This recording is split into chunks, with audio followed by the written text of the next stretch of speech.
Research forecasting the likely environmental impacts of increased global warming is abundant, but insights into the social impacts of climate change are not as well known. Take outdoor sport, for example. What is the future for athletes, officials and fans if temperatures keep rising? Hannah Mason from James Cook University joins us now to discuss. Hannah, welcome. Tell us about what sparked your research into this. Hi, thanks so much. So here at James Cook University, we've been exploring for a few years now how heat waves impact our health system.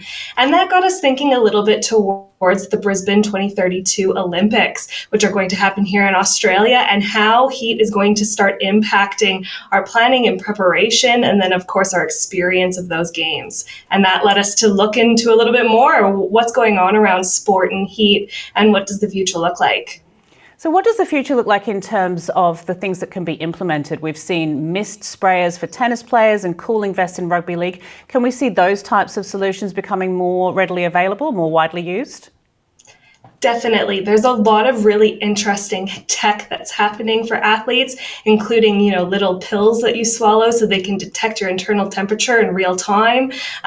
Lots of things like that. But we're also thinking about kind of wider things like infrastructure of the city. Where do people wait for the bus when they're on their way to the games? What is their pedestrian route like if they're walking? Things like that. So it goes beyond just what tech are we using to keep ourselves cool when we're participating, but also when we're watching the games or officiating or even volunteering. We think about, people who work in food trucks during extreme heat. That can get really hot. So how are those people protected as well? Yeah, so what does that mean for the likes of Brisbane 2032? I have to make sure I say the numbers right, 2032. And heat is going to play a big part in that. What kind of things are already being discussed in planning?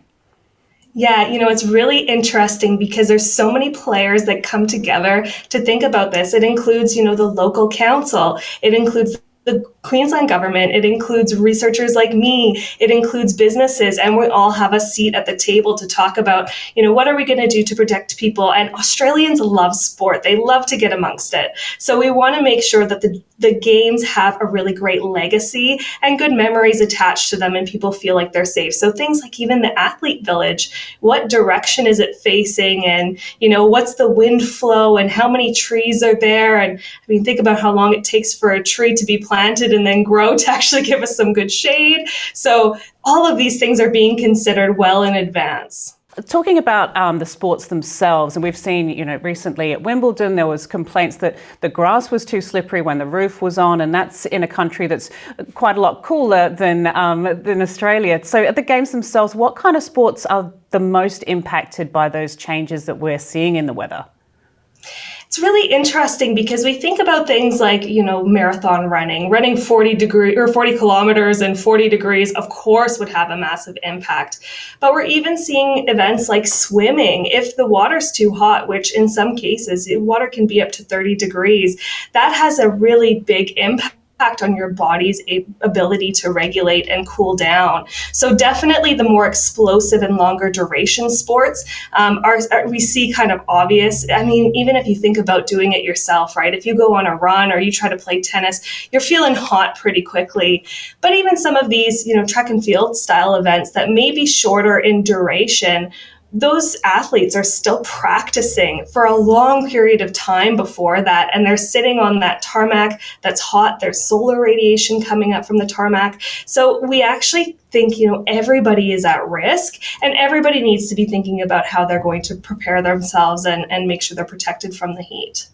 So is there a potential solution maybe for attendees and the athletes themselves to play more sports either very early in the morning or even at night and kind of avoid that middle of the day?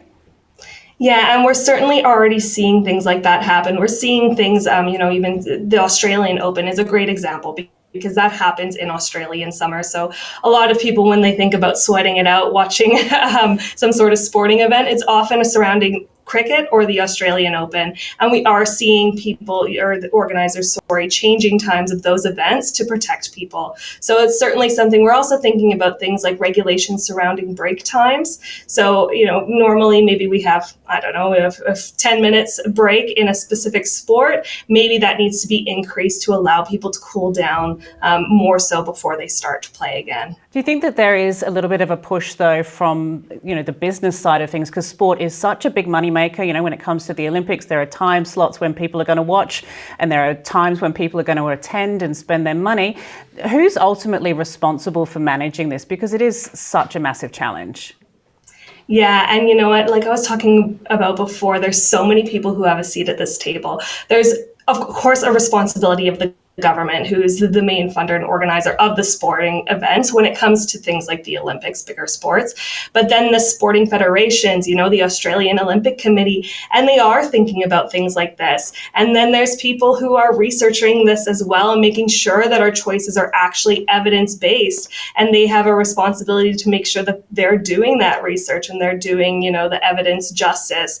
So I think that it's shared responsibility. I wouldn't put it on one body, but I would say, everybody has to take it seriously. Heat waves are the #1 most deadly natural disaster in Australia, which a lot of people don't know because it's, deemed a bit of a silent killer. It's not like a, cyclone that rips through the community and you see the devastation firsthand.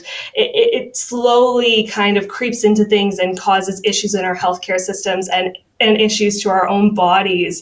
I'm sure a lot of people can relate to, deciding, I want to be a runner this year, and they go for a run maybe a couple hours too late, and they go home and they just feel terrible the rest of the day. They've got a headache, they're feeling the effects of it. So certainly I think the heat creeps its fingers kind of into everything. We really got to be thinking about it as a serious threat. Yeah, absolutely. Hannah, thank you so much to think about there. Thanks for joining us and for sharing your insights.